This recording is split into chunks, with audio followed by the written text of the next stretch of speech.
ഈശോയിൽ ഏറ്റവും പ്രിയം നിറഞ്ഞ സഹോദരി സഹോദരന്മാരെ, ഒരു ചെറിയ പ്രാർത്ഥനയോടെ ഇന്നത്തെ ശുശ്രൂഷകൾക്ക് കിടക്കാം. കരുണാമയനായ കർത്താവേ, നിന്റെ സന്നിധിയിലായിരിക്കുന്ന സർവ്വ ദൈവമക്കളെ ഇതാ നിർക്കരങ്ങളിലേക്ക് പൂർണ്ണമായി അർപ്പണം ചെയ്യുന്നു. വിവിധങ്ങളായ സ്ഥലങ്ങളിൽ ഇരുന്നു കൊണ്ട് അനുഗ്രഹകരണം ശുശ്രൂഷ സംബന്ധിച്ചുകൊണ്ടിരിക്കുന്ന അങ്ങേ പ്രിയപ്പെട്ട മക്കളായ ഞങ്ങൾ ഓരോരുത്തരെയും നീ അവിടുന്ന് കൈക്കൊള്ളണമേ. വിവിധങ്ങളായിരിക്കുന്ന രോഗങ്ങളും വിവിധങ്ങളായിരിക്കുന്ന ആവശ്യങ്ങളും വിവിധങ്ങളായ പ്രാർത്ഥനകളുമായി നിന്റെ തിരുമുമ്പിലായിരിക്കുന്ന ഓരോരുത്തരുടെയും യാചനകളും പ്രാർത്ഥനകളും അവിടുന്ന് ശ്രവിക്കണമേ. ഞങ്ങളുടെ നിലവിളിക്ക് ഉത്തരം തരുന്ന കർത്താവേ, ഞങ്ങളുടെ പ്രാർത്ഥനകൾ ശ്രവിക്കുന്ന നല്ല ദൈവമേ, നിന്റെ തിരുമുമ്പിലേക്ക് ഈ ശുശ്രൂഷ സംബന്ധിക്കുന്ന സർവ്വ ദൈവമക്കളെയും സമർപ്പണം ചെയ്ത് ഞങ്ങൾ പ്രാർത്ഥിക്കുന്നു. ഈശോയിൽ പ്രിയപ്പെട്ടവരെ, ഇന്ന് ദൈവമായ കർത്താവ് നമുക്ക് തരുന്ന തിരുവചനം തോബിത്തിന്റെ പുസ്തകം 9-ാം അധ്യായം 19-ാം തിരുവാക്യം. ഇപ്രകാരം നാം വായിക്കുന്നു: ഇപ്രകാരമായ കർത്താവിനെ എപ്പോഴും നീ വാഴ്ത്തുക, എപ്പോഴും നീ പാതകൾ നേരെയാകുവാനും നീ നിனைക്കുന്ന കാര്യങ്ങൾ ശുഭമായി ഭവിക്കാനും അവിടത്തോട് പ്രാർത്ഥിക്കുക. നിന്റെ ദൈവമായ കർത്താവിനെ എപ്പോഴും വാഴ്ത്തുക, നീ നിனைക്കുന്ന കാര്യങ്ങൾ ശുഭമായി തീരുവാനും നിന്റെ വഴികൾ നേരെയായി തീരുവാനും നീ ദൈവത്തോട് പ്രാർത്ഥിക്കുക. ആരൊക്കെ ദൈവത്തിന്റെ മുമ്പിൽ കരഞ്ഞ് പ്രാർത്ഥിച്ചിട്ടുണ്ടോ, ഉപവസിച്ച് പ്രാർത്ഥിച്ചിട്ടുണ്ടോ, അവിടെ നിലവിളികൾക്ക് പ്രാർത്ഥന കേൾക്കുന്ന ദൈവത്തെ ഞാൻ കണ്ടുമുട്ടിയിട്ടുണ്ട്, ഞാൻ അനുഭവിച്ചിട്ടുണ്ട്. ഏതാനും നാളുകൾക്ക് മുമ്പ് ജെറൂസലം വചന കൂടാരത്തിലേക്ക് ഒരു വലിയ കൃഷിത്തോട്ടത്തിന്റെ ഉടമസ്ഥനൂടെ കടന്നു വരികയാണ്. വാഴ കൃഷിയും തെങ്ങും കവുങ്ങും എല്ലാം വെച്ചുവരിക്കുന്ന തോട്ടം. കിണറ്റിൽ നിന്ന് ആവശ്യത്തിന് വെള്ളമില്ലാതിരിക്കുന്ന ഒരവസ്ഥ. ഞാൻ ആ സഹോദരനോട് പറഞ്ഞു, നീ ദൈവത്തോട് പ്രാർത്ഥിച്ചാൽ നിനക്ക് ആവശ്യമായിരിക്കുന്ന വെള്ളം ഏതെങ്കിലും വിധത്തിൽ അവിടുന്ന് കിട്ടുമെന്ന്. ഈ കുടുംബം എന്ത് ചെയ്തെന്നറിയാമോ? ഈ വീട്ടിലെ അപ്പനും അമ്മയും മക്കളും മരുമക്കളും പേരക്കുട്ടികളും ഒരു രാത്രി മുഴുവൻ പ്രാർത്ഥിച്ചു എന്നാണ് എന്നോട് പറഞ്ഞത്. ഏകദേശം പ്രഭാതമായപ്പോൾ ഒരു 4-4:30 മണിയായപ്പോൾ ചെറിയ മഴത്തുള്ളികളുടെ സ്വരങ്ങൾ കേട്ടു. ഒരു 5-5:30 ആയപ്പോഴേക്കും ഒരാൾക്കും പിടിച്ചു നിർത്താൻ പറ്റാത്ത വണ്ണത്തിൽ ഒരു കനത്ത മഴ കിട്ടുകയും അവരുടെ ആ കൃഷിത്തോട്ടത്തിന് ആവശ്യമായ ജലം കിട്ടിയത് ഇന്നും ഞാൻ ഇവിടെ നിൽക്കുമ്പോൾ ഞാൻ ഓർക്കുകയാണ്. പ്രിയപ്പെട്ടവരെ, നീ ദൈവമായ കർത്താവിനെ വാഴ്ത്തുക, നിന്റെ വഴികൾ നേരെയാകാനും നീ നിனைക്കുന്ന കാര്യങ്ങൾ ശുഭമായി തീരുവാനും നീ നിരന്തരമായി പ്രാർത്ഥിക്കുക. വചനം നമ്മെ പഠിപ്പിച്ചു തരികയാണ്, വിനീതന്റെ പ്രാർത്ഥന മേഘങ്ങളെ തുളച്ചു കയറുവാനുള്ള ശക്തിയുണ്ടെന്ന്. ഒരു പാവപ്പെട്ടവന്റെ നിലവിളിയുടെ മുമ്പിൽ ദൈവം ഉദാസീനനായിരിക്കുകയില്ല. അതാണ് പ്രഭാഷകന്റെ പുസ്തകം 35-ാം അധ്യായം 17-ാം തിരുവാക്യത്തിൽ നമ്മെ പഠിപ്പിക്കുന്നത്. ഒരു എളിയവന്റെ നിലവിളി, ഒരു വിനീതന്റെ നിലവിളി മേഘങ്ങളെ തുളച്ചു കടന്നു ചെന്നുകൊണ്ട് നമ്മുടെ ആവശ്യങ്ങൾ നിറവേറ്റി തരാനായിട്ടുള്ള ശക്തിയും കഴിവുമുണ്ട് എന്ന്. യേശു ഒന്നാണ് നമ്മൾ പറയുന്നത്, പ്രാർത്ഥനയിൽ സ്ഥിരതയുള്ളവരായിരിക്കണം നമ്മൾ. തപസ്സിന്റെയും ഉപവാസത്തിന്റെയും പ്രാശ്ചിത്തത്തിന്റെ ഈ കാലഘട്ടത്തിൽ ദൈവമായ കർത്താവ് നമ്മോട് പറയുന്നത് പ്രാർത്ഥനയിൽ സ്ഥിരതയുള്ളവരായിരിക്കണം. നിന്റെ സങ്കടം എന്തുമായിക്കൊള്ളട്ടെ, നിന്റെ പ്രതിസന്ധി എന്തുമായിക്കൊള്ളട്ടെ, നിന്റെ ജീവിതത്തിലെ പ്രശ്നങ്ങൾ എന്തുമായിക്കൊള്ളട്ടെ, ദൈവമായ കർത്താവ് നമ്മോട് പറയുന്നു, ഓരോ പ്രാർത്ഥനയിലൂടെയും നിന്റെ സ്വകാര്യ ജീവിതത്തെയും നിന്റെ കുടുംബ ജീവിതത്തെയും നിന്റെ സമൂഹ ജീവിതത്തെയും രൂപപ്പെടുത്തുകയും രൂപാന്തരപ്പെടുത്തുകയും ചെയ്യുന്നവനാണ് നമ്മുടെ കർത്താവ്. Praise the Lord. Hallelujah, hallelujah. പ്രിയപ്പെട്ടവരെ, പ്രാർത്ഥന പ്രശ്നങ്ങളെ മാറ്റുമെന്ന് ഞാൻ പറയുന്നില്ല. പ്രാർത്ഥന വ്യക്തികളെ മാറ്റും, വ്യക്തികളെ പ്രശ്നങ്ങൾ മാറ്റും തീർച്ചയാണ്. പ്രാർത്ഥന ഒരു പ്രശ്നത്തെ മാറ്റുവാൻ വേണ്ടിയിട്ടുള്ളതല്ല. ദൈവത്തിന്റെ മനസ്സ് തിരിച്ചൊടിച്ച് നമ്മുടെ ഇഷ്ടത്തിലേക്ക് കൊണ്ടുവരുന്ന അല്ല പ്രാർത്ഥന എന്ന് പറയുന്നത്. പ്രിയപ്പെട്ടവരെ, പ്രാർത്ഥനകൾ പ്രശ്നം മാറ്റുന്നില്ല. എന്നാൽ പ്രാർത്ഥനകളിലൂടെ വ്യക്തികളെ മാറ്റും. വ്യക്തികളിലൂടെ പ്രശ്നങ്ങളെ അവിടുന്ന് എടുത്തു മാറ്റുവാൻ സാധിക്കും. പ്രിയപ്പെട്ടവരെ, നമുക്കറിയാം, പത്രോസ്, യാക്കോബ്, യോഹന്നാൻ യേശുവിന്റെ ഒപ്പം പ്രാർത്ഥിക്കാൻ പോവുകയാണ്. താബോർ മലയിലേക്ക് പ്രാർത്ഥിക്കാൻ പോവുകയാണ്. അവർ പ്രാർത്ഥിച്ചുകൊണ്ടിരിക്കുന്ന വേളയിൽ അവരുടെ വസ്ത്രം ധവളമായി തീർന്നു. ഒരു അലക്കുകാരന് പോലും വെളുപ്പിക്കാൻ പറ്റാത്ത വണ്ണത്തിൽ അവിടെ വസ്ത്രം അത്ര വെണ്മയുള്ളതായി തീർന്നു. അപ്പോൾ പത്രോസിനെ വിളിച്ചു പറഞ്ഞു, കർത്താവേ, ഇവിടെ ഇരിക്കുന്ന നല്ലതാണ്. നമുക്കിവിടെ 3 കൂടാരങ്ങൾ ഉണ്ടാക്കാം. ഒന്ന് നിനക്ക്, ഒന്ന് മോശയ്ക്ക്, ഒന്ന് ഏലിയായ്ക്ക്. സ്വയം മറക്കുന്ന പത്രോസിനെയാണ് നമ്മളിവിടെ കണ്ടുമുട്ടുന്നത്. പ്രിയപ്പെട്ടവരെ, ഒരു വിശ്വാസിയുടെ പ്രാർത്ഥന ഇതുപോലെ തന്നെയാണ്. സ്വയം മറന്നുകൊണ്ട് അവരുടെ ജീവിതത്തിലേക്ക്, അവരുടെ ആവശ്യങ്ങളിലേക്ക് കടന്നു ചെല്ലുവാൻ ഒരു പ്രാർത്ഥനയ്ക്ക് സാധിക്കും എന്നുള്ളതിന് സംശയമില്ല. ഞാൻ വിശ്വസിക്കുന്നു, ദൈവത്തിലേക്ക് തിരിച്ചുവിട്ട ഓരോ ആഗ്രഹവും പ്രാർത്ഥനയാണ്. ചിലപ്പോഴൊക്കെ നമ്മൾ കാണാറില്ലേ, നമ്മുടെ വീടുകളിൽ അരമണിക്കൂർ പ്രാർത്ഥന കഴിഞ്ഞ്, അല്ലെങ്കിൽ ദൈവാലയത്തിലെ 3/4 മണിക്കൂർ പ്രാർത്ഥന കഴിഞ്ഞ്, അല്ലെങ്കിൽ ധ്യാന മന്ദിരങ്ങളിലെ പ്രാർത്ഥനാ ശുശ്രൂഷകളൊക്കെ കഴിഞ്ഞുകൊണ്ട് അമ്മമാർ എഴുന്നേൽക്കുന്നത് ഞാൻ ചിലപ്പോൾ കാണാറുണ്ട്. മുട്ടുകുത്തി നിൽക്കാണ്, എഴുന്നേൽക്കാൻ പറ്റാതെ അവസാനം ഇങ്ങോട്ട് എഴുന്നേൽക്കുന്ന സമയത്ത്, പ്രിയപ്പെട്ടവരെ, ആ നെടുനിശ്വാസനമുണ്ടല്ലോ, 1 മണിക്കൂർ നേരത്തെ പ്രാർത്ഥന, അല്ലെങ്കിൽ 4-5 മണിക്കൂർ നേരത്തെ വചന പ്രഘോഷണത്തിന് ശേഷമുള്ള ആ നെടുനിശ്വാസനം ഒരു പ്രാർത്ഥനയായിട്ട് കാണുകയാണ്. അല്ലെങ്കിൽ മാതാവിന്റെ രൂപത്തിൽ പിടിച്ചുകൊണ്ട് ജെറുസലേം വചന കൂടാരത്തിൽ ശുശ്രൂഷയും കഴിഞ്ഞു പോകുന്ന സമയത്ത് കൈകൾ വെച്ചിങ്ങനെ പ്രാർത്ഥിക്കുമ്പോൾ കണ്ണുകളിൽ നിന്ന് കണ്ണുനീർ വീഴുന്നത് കാണുന്നുണ്ട്. ഒരു തുള്ളി കണ്ണുനീർ പ്രാർത്ഥനയാണ്. പ്രിയപ്പെട്ടവരെ, ഒരു തുള്ളി കണ്ണുനീർ പ്രാർത്ഥനയാണെങ്കിൽ, ഒരു നെടുനിശ്വാസം പ്രാർത്ഥനയാണെങ്കിൽ, ഒരു നീതിമാന്റെ പ്രാർത്ഥനയുടെ മുമ്പിൽ സ്വർഗം തന്നെ ഇറങ്ങി വരും എന്നുള്ളതിന് സംശയമില്ല. ഒരിക്കൽ ഒരു സഹോദരൻ പ്രാർത്ഥിക്കുവാനായി ജെറുസലേം വചന കൂടാരത്തിലേക്ക് കടന്നു വരികയാണ്. അദ്ദേഹം പ്രാർത്ഥനയും കഴിഞ്ഞ് എന്റെ പക്കൽ കടന്നു വന്നിട്ട് പറഞ്ഞു, ജീവിതത്തിൽ എവിടെയും പ്രതിസന്ധികളാണ്. മുന്നോട്ട് ഒരടി പോലും മുന്നോട്ട് വയ്ക്കാൻ പറ്റുന്നില്ല. കുടുംബത്താണെങ്കിൽ സമ്പത്തില്ല, ജീവിതത്തിനാണ് പ്രത്യാശയില്ലാത്ത പോലെ ഞാൻ എന്താ ചെയ്യേണ്ടത്? ആ സഹോദരനോട് ഞാൻ പറഞ്ഞു, ദിവ്യകാരുണ്യനാഥന്റെ സന്നിധിയിൽ സർവ്വതും സമർപ്പിച്ച് പ്രാർത്ഥിക്കുക.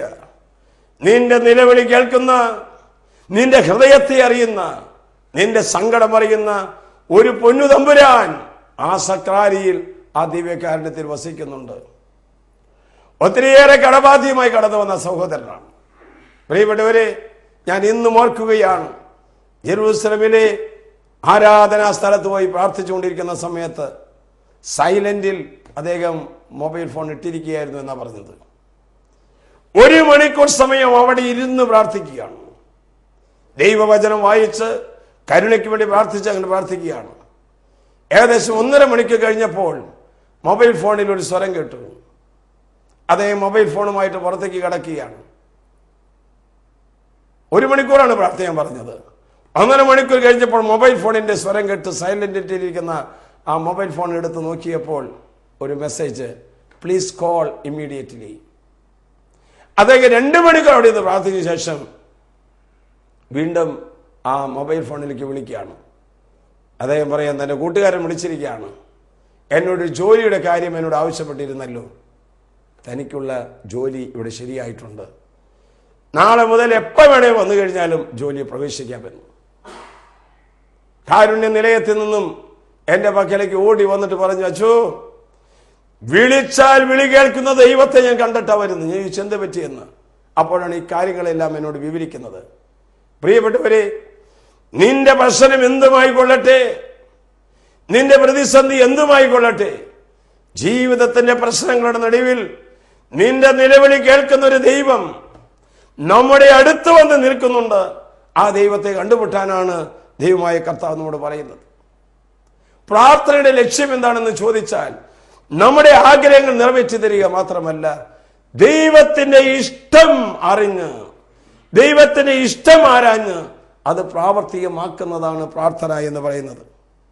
ദൈവത്തെ വ്യക്തിപരമായ ഒരു മനുഷ്യൻ കണ്ടുമുട്ടിയാൽ, ദൈവം ആരെങ്കിലും വ്യക്തമായിട്ട് കണ്ടുമുട്ടിയാൽ, അവന്റെ നിലവിളിയും അവന്റെ പ്രാർത്ഥനയും ആ സമയം തന്നെ കേൾക്കുമെന്നുള്ളതിന് സംശയമില്ല. കഴിഞ്ഞുപോയ കാലഘട്ടങ്ങളിൽ ജെറൂസലേം വചന കൂടാരത്തിന്റെ മധുമഹായി നിൽക്കുമ്പോഴും പ്രാർത്ഥിക്കാൻ കടന്നു വരുന്ന അനേക മക്കളുടെ പ്രത്യേകമായിരിക്കുന്ന സാക്ഷ്യങ്ങൾ കേൾക്കുമ്പോഴും ഞാൻ കണ്ണുനീരണിയാറുണ്ട്. ദൈവം നമുക്ക് അത്ര സമീപസ്ഥനാണ്. വിവാഹങ്ങൾ നടക്കാതെ, വസ്തുവിൽപ്പന നടക്കാതെ, അതുപോലെ തന്നെ പഠിക്കുമ്പോൾ മാർക്ക് കിട്ടാതെ കരഞ്ഞു വന്ന് പ്രാർത്ഥിക്കുന്ന എത്രയോ മക്കളുടെ പ്രാർത്ഥനകൾക്ക് ഉത്തരം നൽകിയത് ഞാൻ ഇവിടെ വെച്ച് അനുസ്മരിക്കുകയാണ്. പ്രിയപ്പെട്ടവരെ, സത്പ്രവർത്തികൾ ചെയ്യുവാൻ വേണ്ടിയിട്ട്, നമ്മുടെ ജീവിതത്തെ വിശുദ്ധീകരിക്കാൻ വേണ്ടിയിട്ടാണ് കുറച്ചു കാലത്തേക്കൊക്കെ ചില പരീക്ഷകളും ചില പ്രതിസന്ധികളും ഒക്കെ നമ്മുടെ ജീവിതത്തിൽ ഉണ്ടാകുന്നത്. ഒരു കാര്യം മനസ്സിലാക്കുക, ദൈവത്തിന്റെ ഇഷ്ടം നിർവഹിക്കുവാൻ മനസ്സിൽ തീരുമാനമെടുത്തുകൊണ്ട് നീ ഏതു കാര്യം ചോദിച്ചു കഴിഞ്ഞാലും പ്രത്യാശയോടെ പ്രാർത്ഥിച്ചു കഴിഞ്ഞാൽ ദൈവമായ കർത്താവ് അത് നമുക്ക് സാധിപ്പിച്ചു തരും. യേശുവാണ് പ്രാർത്ഥനയുടെ രൂപം എന്ന് പറയുന്നത്. വചനത്തിൽ നാം വായിക്കുന്നു, അതിരാവിലെ എഴുന്നേറ്റ് വിജനമായ സ്ഥലത്തേക്ക് പോയി അവിടുന്ന് പ്രാർത്ഥിച്ചുകൊണ്ടിരുന്നു. ഇതൊരു മാതൃകയാണ്. വിജനമായ സ്ഥലത്തേക്ക് പോയി അതിരാവിലെ എഴുന്നേറ്റ് അവിടുന്ന് പ്രാർത്ഥിച്ചുകൊണ്ടിരുന്നു എന്ന്. പ്രിയപ്പെട്ടവരെ, പ്രാർത്ഥന ജീവിതവും ജീവിതം പ്രാർത്ഥനയുമാക്കി മാറ്റിയ ഒരു കർത്താവാണ് പറയുന്നത്, എന്റെ നാമത്തിൽ എന്റെ പിതാവിനോട് ചോദിക്കുന്നത് എന്തും ഞാൻ നിങ്ങൾക്ക് സമ്മാനിക്കുമെന്ന്. പ്രിയപ്പെട്ടവരെ, ഈ ഉപവാസത്തിന്റെ, ഈ പ്രായശ്ചിത്തത്തിന്റെ, ഈ പരിഹാര പ്രവർത്തികളുടെ സുദിനങ്ങളായ ഈ നോമ്പ് കാലഘട്ടത്തിൽ നീ പ്രാർത്ഥിക്കുക. അവിടുന്ന് നിന്നോട് അവിടത്തോടെ ചോദിക്കുന്ന എല്ലാം അവിടുന്ന് നമുക്ക് സാധിപ്പിച്ചു തരും. പ്രാർത്ഥനയിലൂടെ ദൈവ ഇഷ്ടപ്രകാരം നമ്മൾ ആവശ്യപ്പെടുന്ന എല്ലാം അവിടെ നമുക്ക് നിറവേറ്റി തരുമെന്നുള്ളതാണ്. വാഴ്ത്തപ്പെട്ട മദർ തെരേസ പറയുകയാണ്, 24 മണിക്കൂറും എനിക്കും എൻ്റെ സഹോദരിമാർക്കും പ്രവർത്തിക്കുവാനുള്ള ശക്തി കിട്ടുന്നത് പ്രഭാതത്തിലെ 1 മണിക്കൂർ സന്നിധിയിൽ, ദൈവസന്നിധിയിലുള്ള ഞങ്ങളുടെ ആരാധനയും പ്രാർത്ഥനയുമാണെന്നാണ്. 23 മണിക്കൂറും ക്ഷീണമില്ലാതെ, പിറുപിറുപ്പില്ലാതെ ദൈവത്തെ നോക്കി ദൈവഹിതം അനുഷ്ഠിച്ച് പ്രവർത്തിക്കാൻ ഞങ്ങൾക്ക് ശക്തി കിട്ടുന്നത് പ്രഭാതത്തിലെ 1 മണിക്കൂർ ദിവ്യകാരുണ്യ സന്നിധിയിലെ പ്രാർത്ഥനയെന്നാണ്. മഹാനായ ഫുൾട്ടൻ ജെഷീൻ അദ്ദേഹം തന്റെ ജീവചരിത്രത്തിൽ എഴുതി വെച്ചിരിക്കുകയാണ്, 1 മണിക്കൂർ സമയമെങ്കിലും പ്രാർത്ഥനയിൽ ചെലവഴിക്കുന്ന ഏത് വ്യക്തിയുടെയും പ്രാർത്ഥന കേൾക്കുവാൻ ദൈവമായ കർത്താവ് ഉണ്ടാകുമെന്ന് അസന്നിഗ്ധമായ ഭാഷയിൽ റേഡിയോ പ്രഭാഷകനായിരിക്കുന്ന, ടെലിവിഷന്റെ പ്രത്യേകമായിരിക്കുന്ന പ്രഭാഷകനായിരിക്കുന്ന ഫുൾട്ടൻ ജെഷീൻ തന്റെ ജീവചരിത്രത്തിൽ എഴുതി വെച്ചിരിക്കുകയാണ്. എന്തിനു വേണ്ടിയിട്ടാണ് പ്രിയപ്പെട്ടവർ ഇതൊക്കെ എഴുതിയിരിക്കുന്നത്? നമുക്ക് പ്രത്യാശ ഉണ്ടാകാൻ വേണ്ടിയിട്ടാണ്. പ്രാർത്ഥനയില്ലാതെ നമുക്ക് ജീവിക്കുവാനായിട്ട് സാധിക്കുകയില്ല. പ്രാർത്ഥനയില്ലാതെ നമുക്ക് മുന്നോട്ട് നീങ്ങുവാൻ സാധിക്കുകയില്ല. ഓരോ ദിവസങ്ങളിലും ദൈവത്തിന്റെ സന്നിധിയിലിരുന്ന് പ്രാർത്ഥനയോടെ കരങ്ങൾ കൂപ്പി പ്രാർത്ഥിക്കുന്ന എത്രയോ മക്കളുടെ പ്രാർത്ഥനകൾ ദൈവം കേട്ട് ജീവിതത്തിൽ അനുഗ്രഹം നൽകിയത് എനിക്കറിയാം. എൻ്റെ കൊച്ചു പ്രായത്തിൽ ഒരു അനുഭവം ഉണ്ടായത് ഏതൊരവസരത്തിൽ ഞാൻ പങ്കുവെച്ചിട്ടുണ്ടെന്ന് ഞാൻ അനുസ്മരിക്കുന്നത്. എൻ്റെ അമ്മ ചെറുപ്പത്തിൽ, ഞാൻ ചെറുപ്പമായിരുന്നപ്പോൾ എൻ്റെ അമ്മ രോഗിയായ ഒരവസരം ഓർക്കുന്നുണ്ട്. എന്നോട് എൻ്റെ അപ്പൂപ്പൻ പറഞ്ഞ്, നീ പള്ളിയിൽ പോയി പ്രാർത്ഥിക്കുക, വികാരിച്ചനോട് പോയി പറയാനായിട്ട്. അങ്ങനെ ഞാൻ പള്ളിയിലേക്ക് പോയി. അവിടെ ചെന്നപ്പോൾ അച്ഛൻ അവിടെ ഉണ്ടായിരുന്നില്ല. കുറച്ചു നേരം കഴിഞ്ഞപ്പോൾ അച്ഛൻ വന്നു, എന്നോട് പറഞ്ഞു, മോൻ പോയി പള്ളിയിൽ പോയി പ്രാർത്ഥിച്ചോ, ഈശോ അത് സാധിപ്പിച്ചു തരുമെന്ന്. അങ്ങനെ ആ പള്ളിയിലിരുന്ന് പ്രാർത്ഥിക്കുന്ന സമയത്ത് വലിയ മഴയായിരുന്നു. കുറേ നേരം ഇരുന്ന് പ്രാർത്ഥിച്ചു കഴിഞ്ഞ് ഏകദേശം ഇരുട്ടായത് ഞാൻ അറിഞ്ഞില്ല. അന്ന് ഞാൻ 7ാം ക്ലാസ്സിലാണ് പഠിക്കുന്നത്. അത് കഴിഞ്ഞ് കുറേ സമയം കഴിഞ്ഞപ്പോൾ പിന്നീന്ന് സ്വരം കേട്ടു, മോനെ നീ എഴുന്നേറ്റ് പോയിക്കോ, നിന്റെ പ്രാർത്ഥന കേട്ടിട്ടുണ്ട്. ഞാൻ വിശ്വസിച്ചു, എൻ്റെ പ്രിയപ്പെട്ടവരെ, സക്രാരിയിരിക്കുന്ന ഈശോ തന്നെയാണ് പറഞ്ഞതെന്ന്. പിന്തിരിഞ്ഞ് നോക്കിയപ്പോഴാണ് വികാരിച്ചും പറഞ്ഞു, മോനെ നേരം കുറയായല്ലോ, നീ വീട്ടിലേക്ക് ചെല്ല്. അങ്ങനെ അച്ഛൻ കൊടയും പിടിച്ചുകൊണ്ട് ഞാൻ വീട്ടിൽ ചെല്ലുമ്പോൾ ഞാൻ കേൾക്കുന്ന വാർത്ത, ഇന്റൻസീവ് കെയർ യൂണിറ്റിലായിരുന്ന എൻ്റെ അമ്മ വാർഡിലേക്ക് മാറ്റി, നാളെ അവിടുന്ന് ഡിസ്ചാർജ് ചെയ്യുമെന്ന വാർത്തയുമായിട്ടാണ് ഞാൻ വീട്ടിലെത്തിച്ചേരുന്നത്. പ്രിയപ്പെട്ടവരെ, എൻ്റെ കൊച്ചു പ്രായത്തിൽ 7ാം ക്ലാസ്സിൽ പഠിക്കുന്ന സമയത്തുണ്ടായിരുന്ന ഈ അനുഭവം ഞാൻ പലപ്പോഴും പങ്കുവെക്കാറുണ്ട്. വിളിച്ചാൽ വിളി കേൾക്കുന്നൊരു ദൈവത്തെക്കുറിച്ച് ഞാൻ കണ്ടുമുട്ടിയിട്ടുണ്ട്. കണ്ണുനീരോട് കൂടിയിട്ട് ഇടമലം തിരിയാതെ നീ പ്രാർത്ഥിച്ചുകൊണ്ടിരുന്നാൽ നിന്റെ മക്കളുടെ കാര്യങ്ങൾ സാധിപ്പിച്ചു തരാൻ, നിന്റെ കുടുംബത്തിന് ആവശ്യങ്ങൾ നിയോഗങ്ങൾ സാധിപ്പിച്ചു തരാൻ, നിന്റെ പ്രവൃത്തിയിൽ ഫലമണിയിക്കുന്ന ആ കർത്താവിനെയാണ് പ്രാർത്ഥനാ വേളയിൽ ഞാൻ കണ്ടുമുട്ടിയിരിക്കുന്നത്. പ്രിയപ്പെട്ടവരെ, ഇന്ന് ഈ ടിവിയുടെ മുമ്പിൽ ഇരുന്നു കൊണ്ട്, ഈ ജെറൂസലം മിഷന്റെ മുമ്പിൽ ഇരുന്നു കൊണ്ട് പ്രാർത്ഥിക്കുകയോ അപേക്ഷിക്കുകയോ ചെയ്യുന്ന അനേക മക്കളുടെ പ്രാർത്ഥനകൾക്ക് ദൈവം ഉത്തരം തരുമെന്ന് വ്യക്തമായി പറയാൻ വേണ്ടിയിട്ടാണ് എൻ്റെ അനുഭവത്തിന്റെ സാക്ഷ്യങ്ങൾ ഞങ്ങളുടെ മുമ്പിലേക്ക് തുറന്നത്. ഒന്ന് വലതുകരം ഉയർത്തിപ്പിടിച്ച് കർത്താവിനോട് ഒരു പ്രൈസ് ദി ലോർഡ് പറയാം. Praise the Lord, praise the Lord, praise the Lord. ഒന്ന് സ്തുതിച്ച് പ്രാർത്ഥിച്ചാൽ ഹല്ലേലൂയ, ഹല്ലേലൂയ, ഹല്ലേലൂയ, ഹല്ലേലൂയ. ഏതോ സ്ഥലങ്ങളിൽ ഇരുന്നു കൊണ്ട് ഇപ്പോൾ പ്രാർത്ഥിച്ചുകൊണ്ടിരിക്കുന്ന അനേക മക്കളുടെ പ്രാർത്ഥനകളിലേക്ക് ഈശോ കരം നീട്ടുന്ന ഞാൻ കണ്ടുകൊണ്ടിരിക്കുന്നു. ഒരു തളർവാദ രോഗി കിടക്കുന്ന കട്ടിൽ കിടന്നുകൊണ്ട് കരമുയർത്തി പ്രാർത്ഥിക്കുന്നുണ്ട്. ഒരു കസേരയിൽ ഇരുന്നു കൊണ്ട് വചനം ശ്രമിച്ചുകൊണ്ടിരിക്കുന്ന അമ്മയോട് പറയുന്നു, നീ പൂർണ്ണമായിട്ടും ദൈവത്തിൽ വിശ്വാസം അർപ്പിച്ചുകൊണ്ട് പ്രാർത്ഥിക്കുക. നിന്റെ പ്രാർത്ഥനകൾക്ക് ഉത്തരം തരാൻ വേണ്ടിയിട്ടാണ് ഈ സമയം നിന്റെ മുമ്പിലേക്ക് ഞാൻ കടന്നു വന്നിരിക്കുന്നത്. ഓ സ്വർഗീയ പിതാവേ, ഞങ്ങളുടെ പ്രാർത്ഥനകൾക്കായി ചെവി ചായ്ക്കുന്ന കർത്താവേ, അവിടുത്തെ തിരുവിഷ്ടം എന്താണെന്ന് മനസ്സിലാക്കിക്കൊണ്ട് പ്രാർത്ഥിക്കുവാനും പ്രവർത്തിക്കുവാനുമായിട്ടുള്ള വലിയ അനുഗ്രഹങ്ങൾ ഈ ശുശ്രൂഷ സംബന്ധിച്ചുകൊണ്ടിരിക്കുന്ന മക്കൾക്ക് അവിടുന്ന് പ്രദാനം ചെയ്യണമേ. പ്രിയപ്പെട്ടവരെ, നമ്മുടെ പ്രാർത്ഥന ദൈവം കേൾക്കണമെങ്കിൽ ദൈവത്തിന്റെ ഹിതം എന്താണെന്ന് നമ്മൾ തിരിച്ചറിയണം. ദൈവ പ്രമാണങ്ങൾ അനുസരിച്ച് നമ്മൾ ജീവിക്കണം. ഹൃദയം നിർമ്മലമായിരിക്കണം, ഹൃദയം വിശുദ്ധമായിരിക്കണം. ഹൃദയം നിർമ്മലമാക്കിക്കൊണ്ട് ദൈവത്തിന്റെ ഇഷ്ടം നിറവേറ്റിക്കൊണ്ട് ദൈവ പ്രമാണങ്ങൾ അനുസരിച്ച് ജീവിച്ച് നീ ദൈവസന്നിധിയിൽ വന്ന് മുട്ടുകുത്തി നീ പ്രാർത്ഥിക്കുക. ദൈവം നിന്റെ പ്രാർത്ഥനകൾക്കായി ഉത്തരം തരും. ഏതാനും നാളുകൾക്ക് മുമ്പ് കുട്ടികളുടെ പരീക്ഷാകാലമല്ലേ, ഒരു കുഞ്ഞു വന്നിട്ട് പറഞ്ഞു, അച്ഛാ, കഴിഞ്ഞ പ്രാവശ്യം അച്ഛൻ എനിക്ക് പ്രാർത്ഥിച്ചു, ഭയങ്കര ക്ഷീണവും അലസതയും ഉറക്കവുമാണ് എൻ്റെ പഠന സമയത്തെന്ന്. ഇപ്പോൾ എനിക്ക് നന്നായിട്ട് പഠിക്കാൻ പറ്റുന്നുണ്ട് അച്ചു, അലസതകളെല്ലാം വിട്ടുപോയി. കാരണം എന്ത്?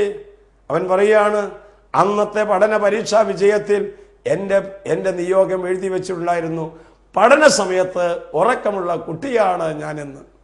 ഞാൻ വിശ്വസിക്കണം അച്ചു, ഇവിടെ പ്രാർത്ഥിക്കുന്ന അനേകം മക്കളുടെ പ്രാർത്ഥനകൾ എൻ്റെ പഠനത്തിലേക്കും എൻ്റെ ജീവിതത്തിൽ കടന്നു വന്നപ്പോൾ ഉത്സാഹത്തോടെ പ്രാർത്ഥിക്കാൻ എന്നും അമ്മ പറഞ്ഞ് ധിക്കരിച്ച് വഴക്ക് പറഞ്ഞിട്ടാണ് പഠിക്കാറ്.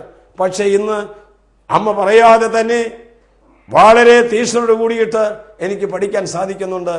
ഞാൻ വിശ്വസിക്കുന്നു എൻ്റെ പ്രാർത്ഥന ദൈവം കേട്ടിട്ടുണ്ട് എന്ന്.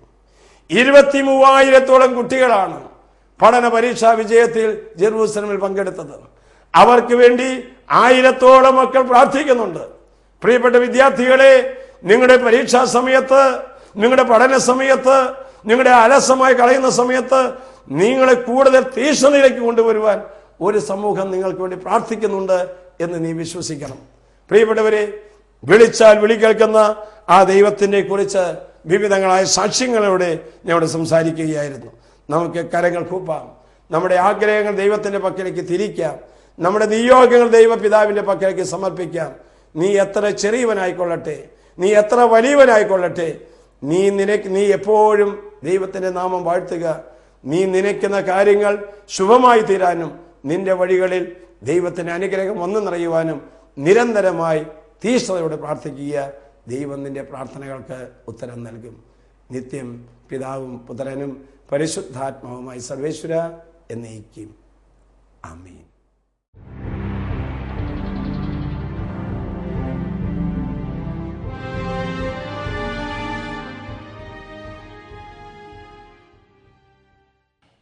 ഞങ്ങളുടെ പേര് മോളി ഫ്രാൻസിസ്, കുഞ്ഞിൻ്റെ പേര് യേദന, സ്ഥലം ബ്രഹ്മകുളം. ഞങ്ങൾക്ക് വിവാഹം കഴിഞ്ഞ് 21 വർഷം കഴിഞ്ഞിട്ട് കുഞ്ഞുങ്ങൾ ഉണ്ടായിരുന്നില്ല. ഇവിടെ വന്ന് സാക്ഷ്യം പറയാമെന്ന് വിചാരിച്ച് ഞങ്ങൾ പ്രാർത്ഥിച്ചു. അപ്പോൾ അതിൻ്റെ ഫലമായി ദൈവം ഞങ്ങൾക്കൊരു കുഞ്ഞിനെ നൽകി. ദൈവമേ നന്ദി, ദൈവമേ സ്തുതി. ഇവിടെ പ്രാർത്ഥിച്ചതല്ല. 21 വർഷങ്ങൾക്ക് ശേഷം കർത്താവ് നൽകിയ ഒരു സ്നേഹ സമ്മാനമാണ്. എന്നാലോചിച്ച് നോക്കുക, അബ്രാഹത്തിന് 100-ാം വയസ്സിലാണ് കുഞ്ഞുണ്ടാകുന്നത്. ഇസഹാക്കിന് 80-ാം വയസ്സിലാണ് കുഞ്ഞുണ്ടാകുന്നത്. യാക്കോബിന് 60-ാം വയസ്സിലാണ് കുഞ്ഞുണ്ടാകുന്നത്. ഇന്നിതാ നമ്മോട് സാക്ഷി നൽകിയ ദമ്പതികൾക്ക് 21-ാം വർഷം ഒരു കുഞ്ഞിനെ നൽകിയ സന്തോഷമാണ് ഇപ്പോൾ തന്നെ നമ്മൾ കേട്ടത്. കരങ്ങൾ അടിച്ച് കർത്താവിനോട് നമുക്ക് നന്ദി പറയാം.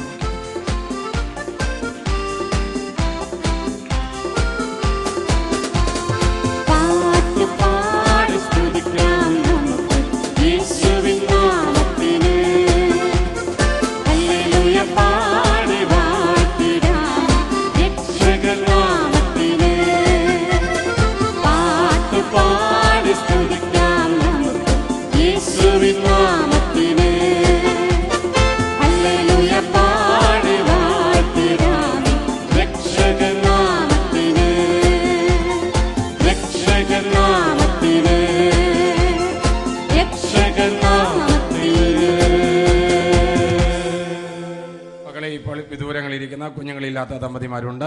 ഒന്ന് വലത് കരം ഉയർത്തി അവർക്ക് വേണ്ടി പ്രാർത്ഥിക്കാം. 21 വർഷങ്ങൾക്ക് ശേഷം ഒരു ജീവിത സമ്മാനം നൽകിയ കുഞ്ഞിനോട് ചേർന്നുകൊണ്ട് ആ കുഞ്ഞിൻ്റെ ആ വലിയ പ്രത്യാശയോട് ചേർന്നുകൊണ്ട് നമുക്കൊന്ന് സ്തുതിച്ച് പ്രാർത്ഥിക്കാം. Hallelujah, hallelujah, hallelujah, hallelujah. ഇപ്പോൾ ഈ സമൂഹത്തിൽ കുഞ്ഞുങ്ങളില്ലാതെ വേദനിച്ച് വന്നവര്, വിദൂരത്തിരുന്ന് ജെറൂസലം വിഷനിലൂടെ ഇത് സംബന്ധിച്ചുകൊണ്ടിരിക്കുന്ന അനേക മക്കൾക്ക് വിശ്വാസം വർദ്ധിക്കണമേ കർത്താവേ. അടുത്ത വർഷം ഈ സമയമാകുമ്പോൾ ഒരു കുഞ്ഞുമായി വന്ന് സാക്ഷ്യം നൽകുവാൻ തക്കവണ്ണത്തിൽ നീ ഒരുക്കണമേ എന്ന് പ്രാർത്ഥിച്ച് വിളിച്ച് അനുഗ്രഹിക്കുന്നു. Hallelujah, hallelujah, hallelujah, hallelujah. എന്ന് കൈയടിച്ച് കത്തോടെ നന്ദി പറയാം നമുക്ക്. എൻ്റെ പേര് വിക്ടോറിയ. ഞങ്ങൾ വിമല കോളേജ് കബഡി ടീമാണ്. ഏത് ടീമാണ്? കബഡി. കബഡി ടീമിന്റെ ലീഡറാണ് ഇപ്പോൾ നമ്മൾ സംസാരിച്ചുകൊണ്ടിരിക്കുന്നത്. പേരെന്ത് നമ്മളുടെ? വിക്ടോറിയ. വിക്ടോറിയ. വിക്ടോറിയ ടീം അങ്ങനെ പേര് കൊടുത്തിരിക്കുന്നത്. യെസ്. 19 വർഷമായിട്ട് കബഡി ഇന്റർ കോളേജ് ചാമ്പ്യൻഷിപ്പിൽ സെന്റ് മേരീസ് കോളേജ് തൃശ്ശൂരത്തെയാണ് ഫസ്റ്റ് അടിക്കാറ്. അപ്പോൾ ഈ പ്രാവശ്യം ഞങ്ങൾ പ്രാർത്ഥിച്ചിട്ടുണ്ടായിരുന്നു. പിന്നെ ഞങ്ങളുടെ കൂടെയുള്ള ഒരു കുട്ടിയുടെ അമ്മ ആൻസി ആൻറ്റി ഇവിടെ എല്ലാ മാസാദി വെള്ളിയാഴ്ച വന്ന് പ്രാർത്ഥിച്ചതിന് ഫലമായിട്ട് ഈ പ്രാവശ്യം 14-15 തീയതിയിൽ നടന്ന ഇന്റർ കോളേജ് ചാമ്പ്യൻഷിപ്പിൽ വിമല കോളേജ് കിരീടം നേടി. 19 വർഷക്കാലമായിട്ട് സെന്റ് മേരീസ് കോളേജാണ് ഈ കബഡിയിൽ സമ്മാനാർഹമായി തീർന്നത്. ഇന്നിതാ നമ്മൾ ആദ്യമായിട്ട് വിമല കോളേജ്, കാരണം അവിടുത്തെ സിസ്റ്റർമാരൊക്കെ ഇവിടെ ഞങ്ങളെല്ലാവരും കൃത്യമായിട്ട് നിന്ന് നമ്മളൊരു ഫോട്ടോ ചെയ്യുകയാണ്. നമ്മൾ യെസ്, മറ്റേ എൻ്റെ ടീച്ചർമാരും നിങ്ങൾ കടന്നു വന്നേ മുന്നോട്ടൊന്ന് രണ്ടറ്റങ്ങളിലായിട്ട്. നിങ്ങൾ ഇതിനകത്ത് ടീമിലെ ആൾക്കാരല്ലേ? അമ്മയും കൂടി നിന്ന് അമ്മയും കൂടി പ്രാർത്ഥിച്ചതല്ലേ? അപ്പോൾ ആദ്യമായിട്ടാണ് ഇങ്ങനെ ഒരു ടീം ജെറൂസലം വചന കൂടാരത്തിൽ വന്ന് സാക്ഷ്യം നൽകുന്നത്. കാരണം 19 വർഷങ്ങൾക്ക് ശേഷം ഒരു വിക്ടറി അടിച്ച് ഒരു വിക്ടോറിയ ടീമിലെ അംഗങ്ങൾ ഒരുമിച്ച് ചേർന്ന് ഈ അൾത്താരിൽ സാക്ഷ്യം നൽകുന്നതും ടീമായിട്ട് വരുന്ന ആദ്യമാണ്. ഒറ്റയ്ക്കൊക്കെ ചാമ്പ്യൻഷിപ്പ് എന്നൊക്കെ ഓർക്കുന്നുണ്ട്. അപ്പോൾ വിമല കോളേജിലെ ഈ വിക്ടോറിയ ടീമിന് കബഡി പറഞ്ഞ് എല്ലാവരും കൂടി പറഞ്ഞു കഴിഞ്ഞാൽ എന്തായിരിക്കും സ്വരം? ഒരു കബഡി പറഞ്ഞ് അത് നേടിയെടുത്ത് സമ്മാനാർഹമായ എൻ്റെ സന്തോഷമാണ് കാണുന്നത്. ജെറൂസലം വചന കൂടാരത്തിൻ്റെ എല്ലാവിധ അഭിനന്ദനങ്ങൾ നൽകുകയാണ്. അതിന് നേതൃത്വം നൽകിയ വിക്ടോറിയ ടീമിൻ്റെ അതിൻ്റെ ക്യാപ്റ്റന് ഒരു പുഷ്പം കൊടുത്ത് അവരെ എല്ലാവരും കൂടി ഒന്ന് കൈയടിച്ച്